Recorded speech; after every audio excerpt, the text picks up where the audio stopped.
Shalom saudara semua, saudara-saudari, Bapak Ibu semua. Puji nama Tuhan, terima kasih. Perkenalkan, nama saya Lukas, lengkapnya Lukas Hendrik. Saya sudah berkeluarga, sudah punya anak. Saya lebih banyak bergerak di bidang IT sih. Dari mulai kuliah area komputer, tapi 10 tahun terakhir mulai masuk ke area entrepreneur, mulai masuk ke coba join nama teman, buka beberapa usaha. Saya kasih judul di seri daripada kelas kita ini, seri membuka lapangan pekerjaan, itu imamat rajani yang dewasa di waktu sekarang ini. Kenapa sih saya kasih judul itu? Karena saya dapatnya masa ini kita udah nggak lama sih, nggak lama. Dalam arti kata kemajuan teknologi dan juga kita mendekati finishing dalam arti banyak ya.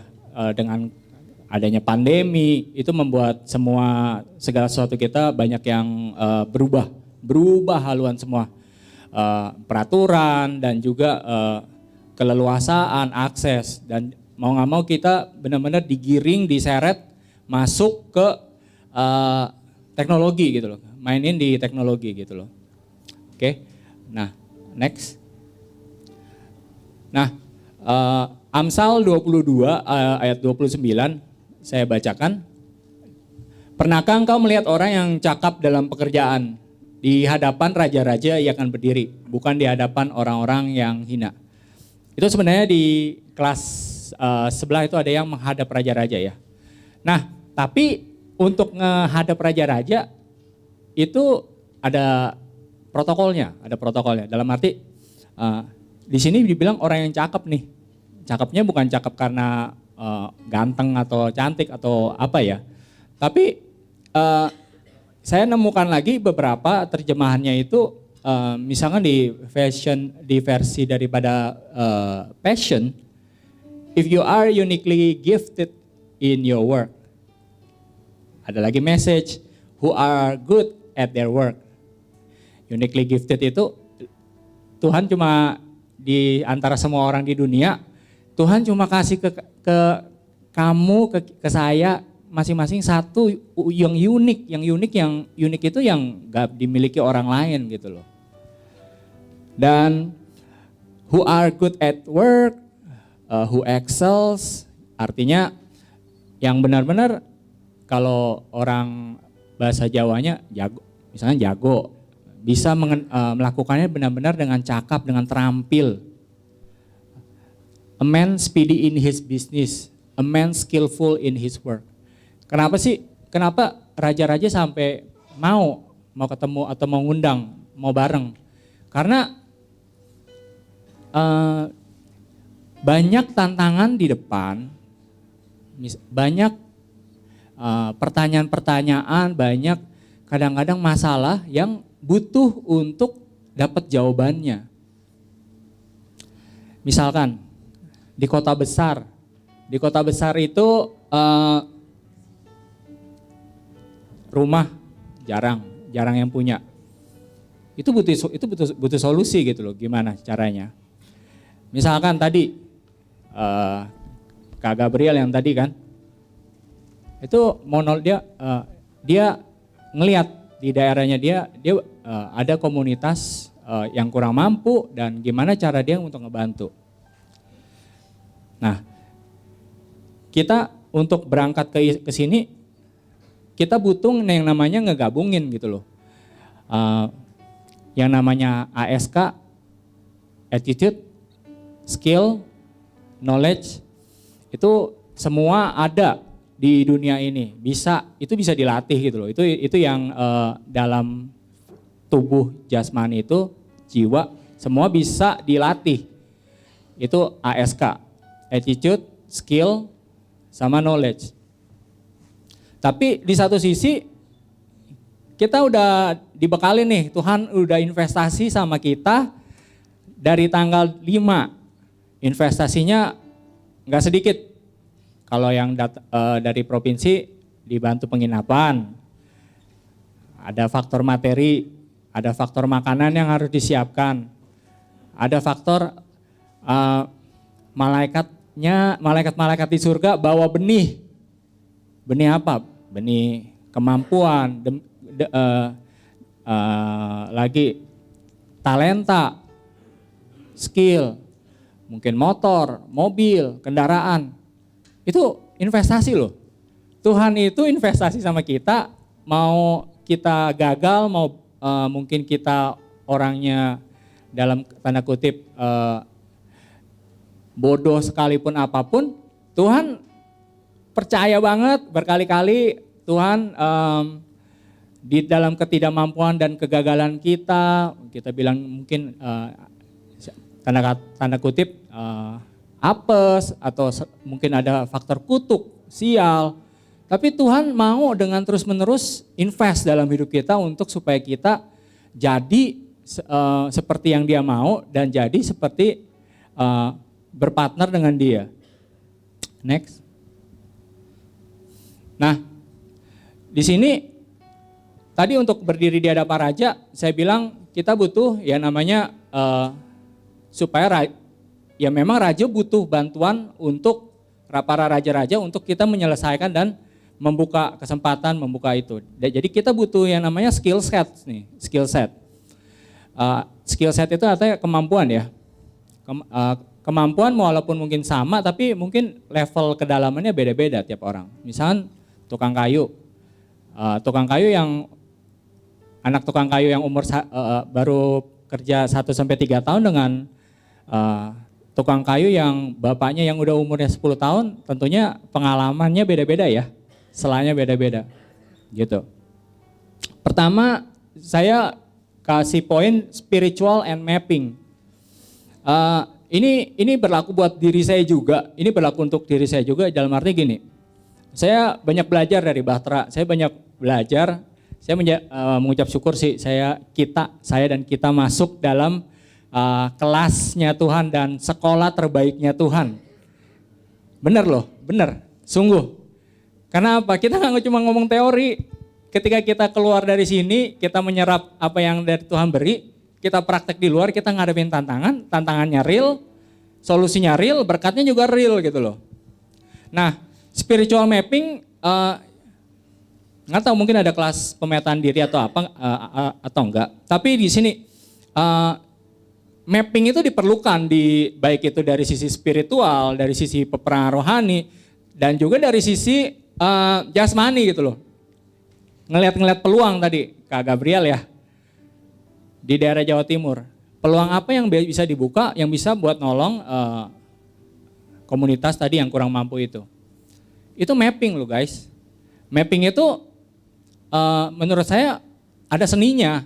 Seninya itu ada melihat dari berbagai sisi, melihat pada kedalaman, melihat nggak hanya cuma satu sisi, melihat tantangannya apa, melihat berkat jasmani, berkat yang bisa dilihat, berkat yang nggak bisa dilihatnya di balik itu apa. Itu spiritual mapping. Jadi kita siapin menggabungkan antara yang jasmani ini, skill, dan juga menggabungkan yang ilahi. Dua ini digabungin gitu loh. Dua ini, jadi jangan kalian metak-metakin atau misah-misahin dua area ini gitu loh. Karena saya temukan juga, minum dulu. Beberapa ketika saya ketemu di lapangan, saya gabungin, saya benar-benar butuh bantuan yang ilahi itu benar-benar nerobos gitu loh. Make to stock sama make to order. Ini istilah bahasa Indonesia gini, jadi catatan tentang make to stock, make to order itu gini. Kita dagang harus ada istilah gini, saya mesti punya modal dulu, mesti punya barang dulu, baru saya dagang, jualan. Itu saya punya keluarga saya, mama saya sama papa saya itu jualan buah.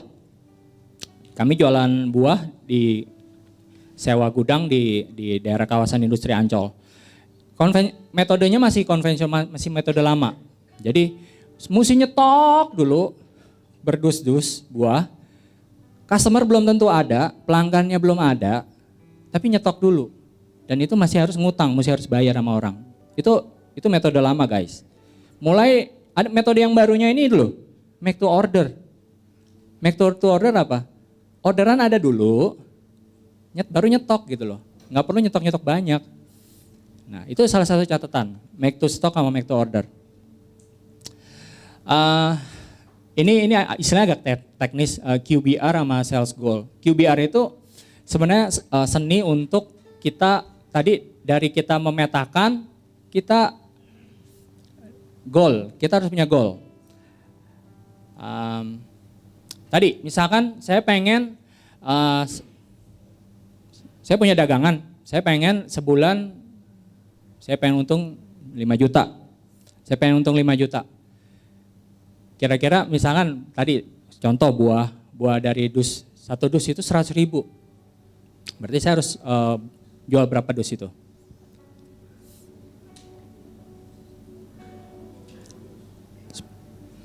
Nah, QBR itu artinya gini, kita pecah-pecahkan gitu loh.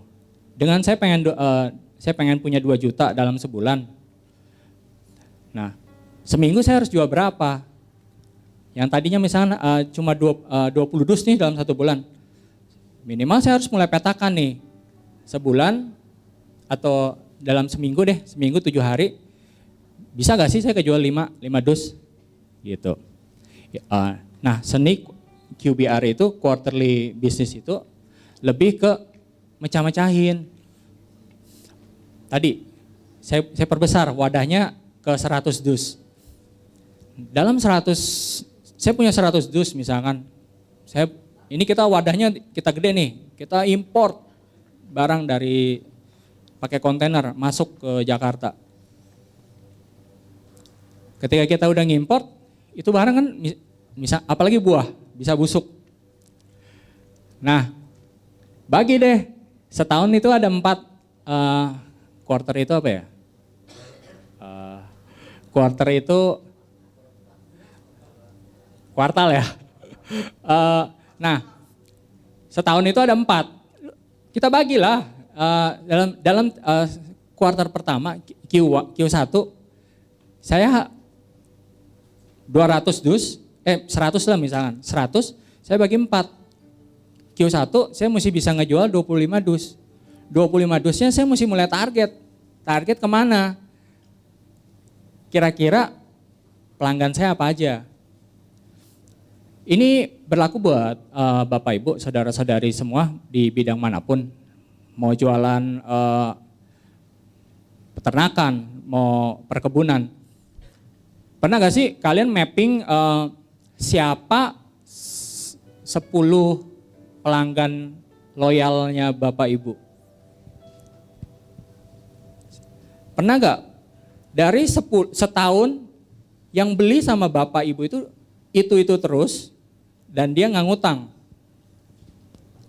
Coba loyal customer itu dikawal gitu loh, dijaga. Jangan sampai hilang, jangan sampai direbut sama toko sebelah.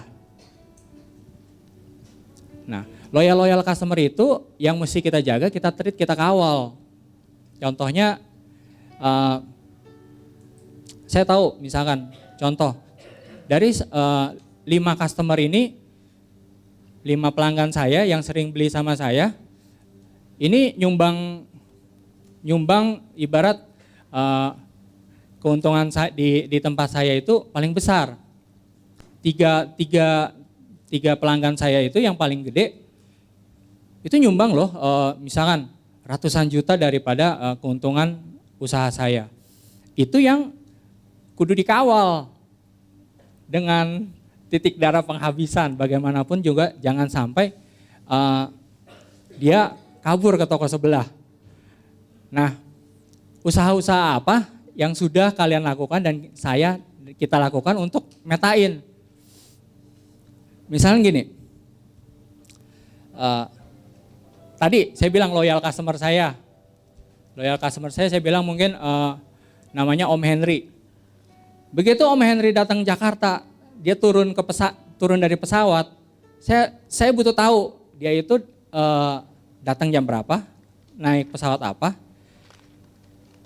ulang tahun dia kapan, dia merit sama siapa, ukuran sepatu dia, warna kesukaan dia, makanan kesukaan dia suka hangout di mana. Nah, itu udah mapping juga ya guys ya, bukan cuma spiritual mapping. Itu udah mesti mapping, kalian udah mesti tahu, kalian catat, kalian tahu. Even bahkan saya masih mempelajari untuk pemimpin kita di Bahtera, kayak Bu Iin sukanya apa, nggak sukanya nggak suka durian, saya tahu. Minimal kalau kita ngajak makan, jangan ada yang beraroma durian. Oke guys. Nah, enterprise resource planning, intinya sih gini. Enterprise resource, jadi waktu kita metain, waktu kita rencanain, kan kita mau buka usaha, kita harus tahu bibit bebet bobot apa yang ada jeroan di dalam bisnis itu gitu loh. Pertama, misalkan contoh ya, mungkin sembari boleh catat, customernya apa aja sih, customernya siapa aja. Saya bisa dapat vendor, saya bisa dapat rekanan dari siapa untuk saya nyetok bahan mentah saya gitu loh. Terus, kira-kira season daripada barang ini lakunya kapan. Saya juga mesti siapin dapur saya dari sisi misalkan aspek legalnya udah terpenuhi semua belum sih? Kalau saya mau buka usaha ya, apalagi sampai menaungi komunitas atau menaungi banyak. Kalau kita mau gede deh, nggak cuma usaha kelontong gitu loh. Legal, saya berarti harus urusan sama notaris, saya harus siapin SIUP, TDP, and so on. Itu ada di aspek legal. Terus aspek daripada pajak, saya juga harus ngerti kan. Kalau misalnya, apalagi yang perusahaan bergerak bidang jasa, perusahaan bergerak di bidang jasa ada PPH loh, nggak cuma PPN 10%, PPH berapa persen. Nah, kantor kita atau usaha kita perlu gak sih sampai situ? Atau kita cukup cuma mau bikin usaha kelontong? Udah perlu belum sih aspek legal? Itu dari sisi purchasing, sellingnya, saya mesti jualnya mesti gimana? Saya mau jualnya berapa nih yang harus saya targetin sebulan? Terus cara jualnya saya mesti gimana? Model yang konvensional, saya sewa toko, saya harus bayar uang sewanya lagi, atau sekarang saya bisa masuk ke online, ke Tokopedia, ke Shopee. Nah itu adalah bagian dari ERP. Kita petakan, kita bikin sistematikanya rapi, supaya nanti kalau ada kita punya sumber daya, walaupun nanti kita nggak ada di tempat, sistem itu jalan. Business continuity dan DRP. DRP itu Disaster Recovery Planning. Jadi gini, business continuity, istilah gampangnya gini, kalau besok ada gempa, sementara misalnya saya udah setel nih, sistem saya rapi, pakai komputer semua, tiba-tiba besok gempa, mati lampu.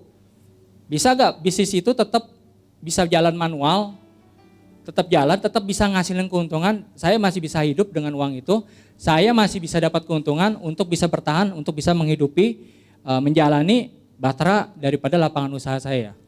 Itu business continuity, itu harus dipikirin. Nah, itu yang ngebedain manual sama digital. Apa sih yang mesti di ini? Jadi gini, maksudnya gini loh, guys.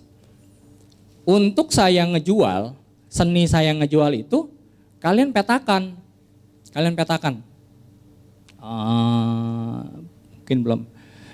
Itu nah kalian petakan sehingga semua itu bisa ada polanya dan itu bisa nanti tim di bawahnya Bapak Ibu, saudara semua sekalian bisa ngikutin gitu loh.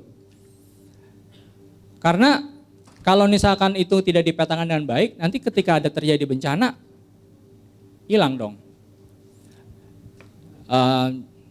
Tahun 99 itu kan usaha orang tua saya, tadi saya bilang buah ya. Jadi waktu Krismon itu kan tiba-tiba dolar intinya naik sampai 15.000 deh, dari 3.000 5.000. Terjadi kerusuhan kan, itu bencana loh, bencana banget. Dan usaha bapak saya bangkrut, kerja kerusuhan kan, buah nggak laku, buah dijarah. Akhirnya karena itu tidak terpola, nggak terpikirkan caranya gimana mesti ngebuang. Kalau misalkan kita punya kepikiran nih faktor bencana ya, misalkan tadi kerusuhan, harusnya misalkan ketika misalkan tahu buah itu harus busuk, buah itu harusnya bisa dilempar jadi jus. Kita masuk ke penyalur orang-orang penyalur komunitas jus, harus bisa terserap semua. Even kalau misalnya mau busuk atau kulitnya udah udah mau mendekati busuk ya, biasa sompal. Kenapa itu nggak terpikirkan sebelumnya? Kenapa kita nggak bisa punya satu, walaupun kita misalnya jual buah yang bagus ke pelanggan ini, kenapa nggak kita punya faktor yang cadangan nih? Ada komunitas grup yang kita bisa bantu lempar kalau misalkan barang dagangan kita atau usaha kita itu lagi dalam posisi kayak ngalamin sesuatu gitu loh, ngalamin hambatan. Nah, kita harus punya bangun komunitas, bangun business continuity sama disaster recovery-nya. Lead management ini gini. Kalau kita jualannya kayak di lapak biasa, mungkin memang dia butuh dari rumah, dia datang, dia langsung bayar pertukaran uang doang. Tapi kalau misalnya kita areanya bidang usaha jasa, bisa nggak kita petakan dia itu dari yang nggak mau beli sampai mau jadi beli? Maksudnya gini,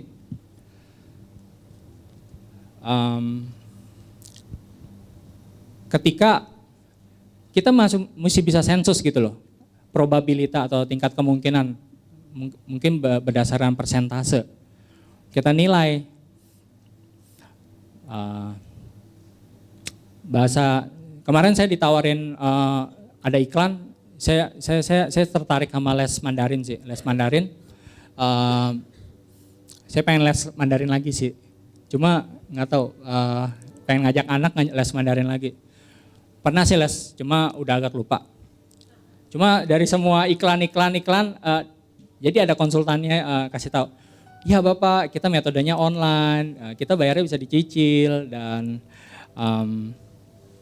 metode kita dari Cina, bagus, semua trainernya bisa ngomongnya fasih, bla bla bla. Ya, dia ketika semua respon yang saya berikan kepada dia, konsultan ini harusnya bisa menilai dari respon yang saya berikan itu berdasarkan persentase deh. Saya bilang, kayaknya saya hold dulu deh, saya masih pertimbangin karena dari sisi waktu. Ketika saya berikan respon itu, kira-kira konsultan itu harusnya bisa kasih saya nilai, oh ini mah masih 40%, masih cold. Ibarat ini prospek masih dingin, ibarat masih perlu dilus-lus lagi sampai bisa warm, sampai bisa hot, sampai bisa panas. Nah, penggolongan hot itu biasa saya bilang di 60% sampai 80%. Nah, kalau prospek saya 60-80% itu biasanya saya bilang ini udah mau goal nih, ini tinggal dikasih beberapa kali sentuhan lagi, harusnya dia mau beli sama saya. Nah, itu lead management guys, lead management untuk ngelihat prospek saya ini cold, warm, atau hot.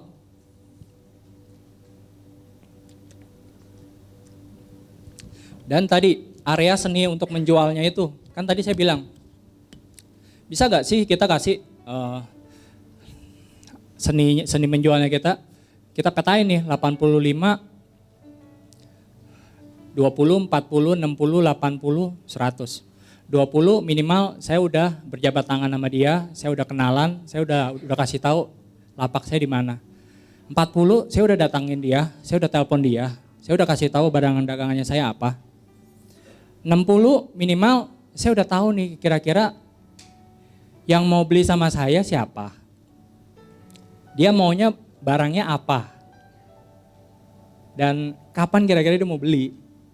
80 itu udah dari harga yang saya kasih, kira-kira dia kalau saya kasih tambahan diskon lagi, dia bakal beli. Cuma gimana kalau misalnya 85% ketika saya kasih diskon tambahan lagi, dia mau beli sama saya sepanjang tahun, kita ikat. Nah itu untuk kita metain gimana seni untuk kita ngejual. BANT, B-A-N-T. Saya suka banget ini, diajarin sama sifu saya dulu. Budget, authority, needs, timeline. Budget. Ketika kita seorang entrepreneur, seorang owner atau seorang sales, kalau mau golin keuntungan atau sales itu mesti tahu budget. Orang yang kita datang ini dia punya duit berapa sih? Budgetnya berapa? Berapa yang dia willing to spend, dia mau untuk ngeluarin duit. Mau ngeluarin duit dalam minggu ini, bulan ini, atau mau ngeluarin dalam setahun. Authority, siapa? Apakah orang yang saya temuin ini, dia bisa ngambil keputusan untuk terjadi dealing. Needs dia itu butuhnya apa? Sepatu warna apa? Sepatu pesta, sepatu untuk traveling. Timeline itu waktu. Kapan ini saya bisa terjadi deal sama dia? Kapan waktu terjadinya deal? Bisa aja dia nanya-nanya tapi belinya nggak sekarang. Belinya mungkin minggu depan atau bulan depan. Kita nggak tahu. Tapi ya customer itu tetap kita kasih attention ya. Cuma ya dia nggak akan beli sama kita udah harus tahu informasi itu ketika kita engage sama customer kita. Nah itu beberapa skill set yang saya nggak anggap diri saya perfect paling tahu atau apa, cuma dari pengalaman yang saya tahu saya bagikan buat yang saya tahu saya coba bagikan. Nah sekarang juga di musim-musim ini nih ada model dropship. Udah ada yang tahu? Nah nanti bisa sembari googling ya. Intinya gini, dropship itu kita harus nggak punya barang. Barang kita dari Tokopedia atau enggak barang kita dari online. Kita cuma ganti aja harga. Nggak mungkin harga lebih murah dong daripada vendor pemasok kita ya. Dari kita tambahin margin, kita udah bisa jualan. Kita buka lapak kita di Tokopedia, di Shopee. Gambarnya kita ambil dari yang pemasok kita yang di Tokopedia juga. Cuma kita ganti harga. Bedanya apa? Yang jadi pembeda yang menjadikan saya khas adalah ketika saya lakukan after sales, orang mau komplain, saya dengan sigap, dengan cepat bisa ngerespon. Saya berikan servis yang bagus. Itu yang ngebedain antara lapaknya kita dengan lapaknya toko sebelah. Tapi kan ini udah motong banyak ya. Kita nggak punya modal. Jadi ketika tadi yang saya bilang make to order, barang pemesan ada baru barang nyampe. Itu dropship. Next. Ini wadah ya. Wadah saya nggak akan bahas lagi. Wadah itu bisa bocor guys. Itu dari sisi spiritual, dari sisi kita yang harus ngejaga. Next. Ini ada KBLI. Cari aja di Google atau enggak di Menteri Penerangan. Intinya semua yang mau kita bikin lapangan usaha, judulnya udah di situ. Itu di sebelah kanan, sisi kanan itu ada siupnya Koperasi Indonesia Surya Sejahtera, disingkat KIS. Usahanya apa? Usahanya dagang berbagai dagang usaha kelontong, terus ada usaha batik, ada usaha itu kalau kecil-kecil kotak-kotaknya. Next. Nah tadi saya bilang gimana kita nge-combine yang skill sama meng-combine yang ilahi. Nah kita harus yang saya mau highlight di sini sebenarnya melihat dari 5 sisi. Saya diajarin di GGB atau dari Coach Iren ini kita belajar memandang permasalahan bisa juga sebagai opportunity, memandang situasi bisa dari berbagai persepsi gitu loh. Ada 5 sisi yang bisa kita lihat. Karena kalau kadang-kadang kita dapat nih stimulasi, tapi kita responnya salah, maka kita nggak cuma memandang satu situasi atau satu kejadian ini dari 5 sisi. Belajar ngelihat dari beberapa angle, dari beberapa sisi. Ini mungkin kita anggap detik pertama ini sebagai bahaya, tapi detik ketiga atau detik kelima mungkin aja udah bisa berubah jadi opportunity, jadi kesempatan. Next.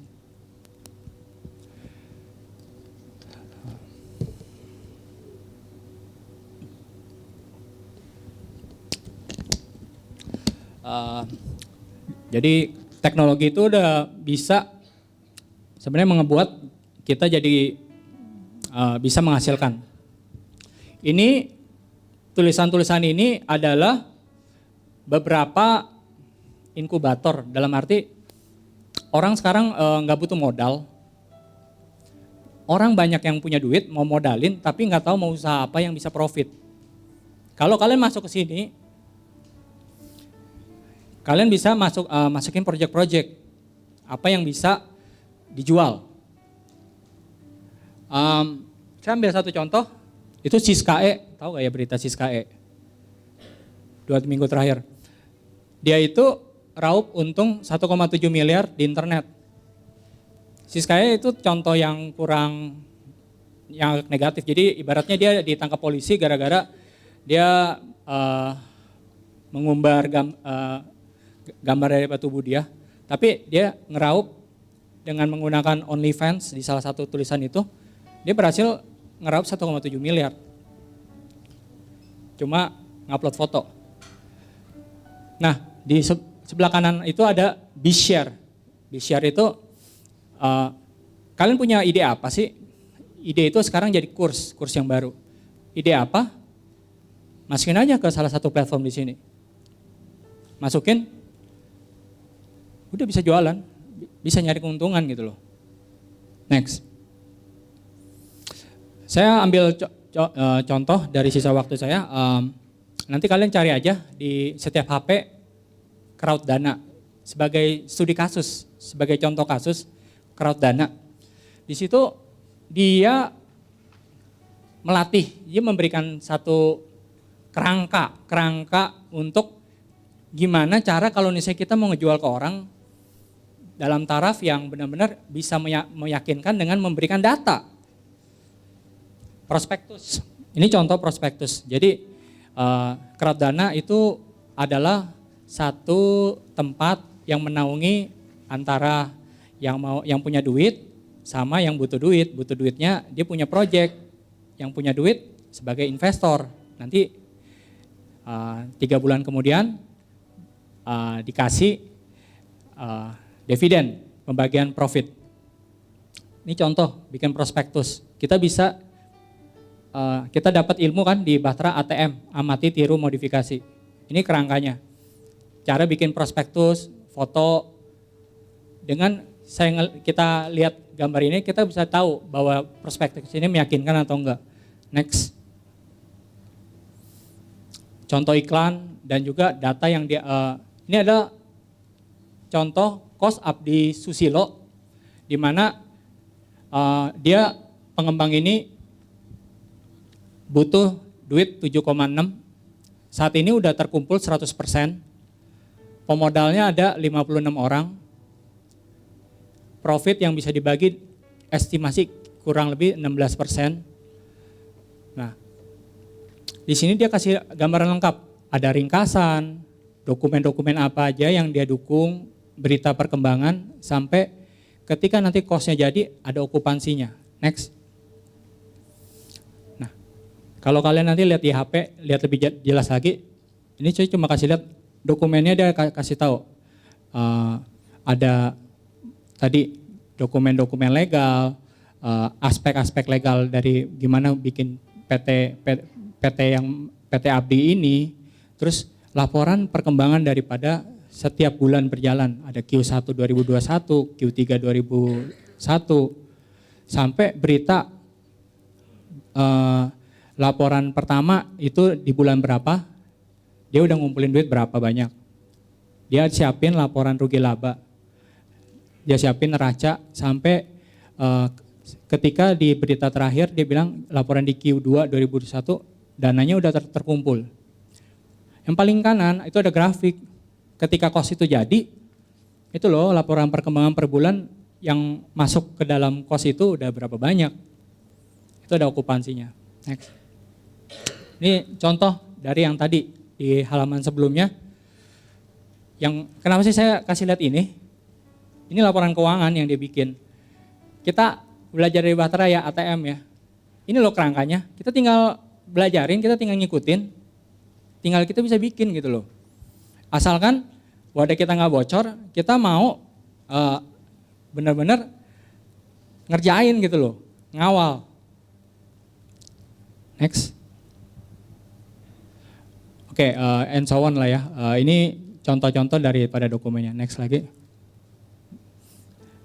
Ini pemetaan, aspek pemetaan. Jadi dia kasih lihat sekitar situ cost ada berapa banyak. Lagi.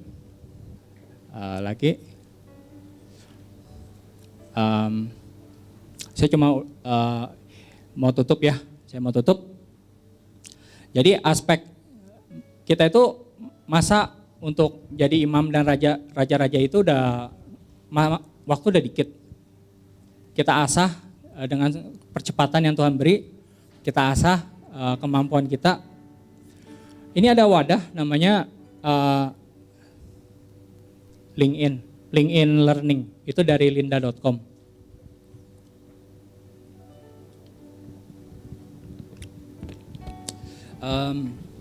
Nanti yang mau habis sesi kelas ini bisa minta ke saya kasih akses. Tapi jangan dirubah-rubah ya profilnya. Kalian mau belajar apa, kalian mau usaha apa, ini udah ada kerangkanya. Dia dikasih dalam bentuk video. Belajar apapun. Nah, uniknya di sini dia kasih sertifikat, guys. Sertifikat nama kalian. Kalian buat nambah-nambahin kalau misalnya apalagi kalian khusus yang benar-benar mau profesional, mau masuk coba apply ke company, bisa di sini. Namanya LinkedIn Learning. Ya ini contohnya pembelajarannya seperti apa. Nah, pesan saya cuma satu, ketika opportunity udah datang, kita kawal guys. Karena saya punya kegagalan, saya nggak bisa ngawal. Bahkan saya cenderung tadi procrastinating, suka menunda. Waktu itu beberapa musim yang lalu Tuhan ngomong tentang share bills atau patungan. Gimana supaya orang ketika beli, misalnya di Tokopedia dia bisa patungan dengan banyak orang, beberapa modal, bisa ada teknologi itu bisa patungan. Tapi saya nggak bisa ngawal, saya nggak ngerti gimana mewujudkan itu menjadi daging. Singkat cerita, lewat udah ada orang yang bisa bikin. Nah, saya mau juga kita jangan jadi wajah yang bocor dan nggak bisa ngawal. Nah, saya cuma pengen kasih tahu kalau ada malaikat namanya malaikat Hokema, malaikat Sofia, itu malaikat hikmat dan malaikat kreativitas. Malaikat ini juga bisa datang membantu kita dan membantu kita dalam hal-hal yang krusial.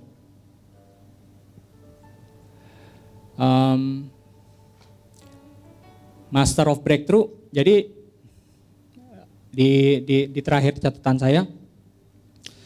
saya belajar nama Tuhan Master of Breakthrough, Tuhan Allah penerobos. Itu seberapa kita tuh mau diobok-obok sama Tuhan. Istilah kasarnya gitu loh. Tuhan mau manuver ke manapun, hati kita tuh nggak geter, nggak takut. Saya sempat kerja di Singapura 2 tahunan. Saya jadi perusahaan consulting. Waktu itu masih banyak kesalahan yang saya masih orangnya pengecut, takut gagal, saya nggak takut dimarahin, perfeksionis. Tapi di waktu kesendirian saya sama Tuhan di sana, Tuhan itu banyak ngobrol, banyak ngomong. Tuhan yang benar-benar berdua-duaan sama kita gitu loh. Ada momen-momen ketika krusial dalam arti gini, saya masih cupu, masih seminggu di Singapura, tiba-tiba perusahaan saya diundang ke Microsoft. Orang Microsoft minta konsultan untuk bikin persiapan prototype, blueprint supaya ini bisa dijual ke customer. Itu teknologi masih baru, teknologi ERP itu.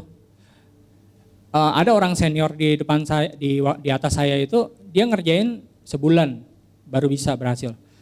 Saya masih nggak ngerti apa, bener nggak ngerti apa-apa, masih cupu. Malah saya diundang, suruh bikin. Kan saya udah keringet dingin gitu loh. Baru seminggu juga saya nggak ngerti jalan di Singapura. Akhirnya saya diomel-omelin, nyasar di Singapura. Tapi singkat cerita, dalam seminggu ketakutan saya ngobrol sama Tuhan, kalau kau nggak bantu saya nggak bisa nih. Tuhannya tuh bisa ngomong loh, gini, Lukas, kamu abis ini pencet next ya, abis itu kamu pilih yang kedua, setelah itu kamu pilih yang ketiga, setelah itu kamu akses ke area role gitu. Ngomongnya nggak kayak cuma sekali 2 kali, dia benar-benar ngarahin gitu loh. Kayak momen-momen dimana ada ketika pernah saya sama tim Mama Pak Brojil ke Banjarmasin, saya mestinya jemput dia, tapi saya nyasar, saya nggak ngerti. Itu Roh Kudus bisa ngomong, kamu habis ini belok kiri ya, habis ini belok kanan, habis ini lurus sampai mentok. Nah, kita tuh butuh yang kayak gitu guys. Mau di kerjaan, mau di usaha, kita tuh butuh yang kayak gitu untuk masuk dalam level dimana Tuhan itu di dalam kita udah mulai panik, Tuhan itu Allah yang menerobos gitu loh. Nah, jangan sampai, maksud saya gini, ketika kita mengenal dia sebagai Allah penerobos, dia itu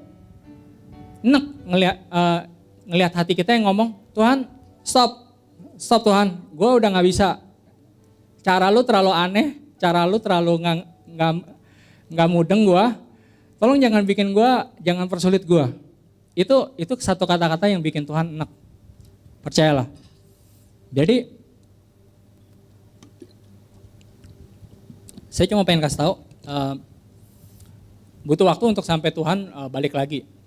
Tapi maksudnya saya gini, dia akan bukain jalan kalau kita percaya penuh sama dia terhadap situasi apapun. Itu aja, mari.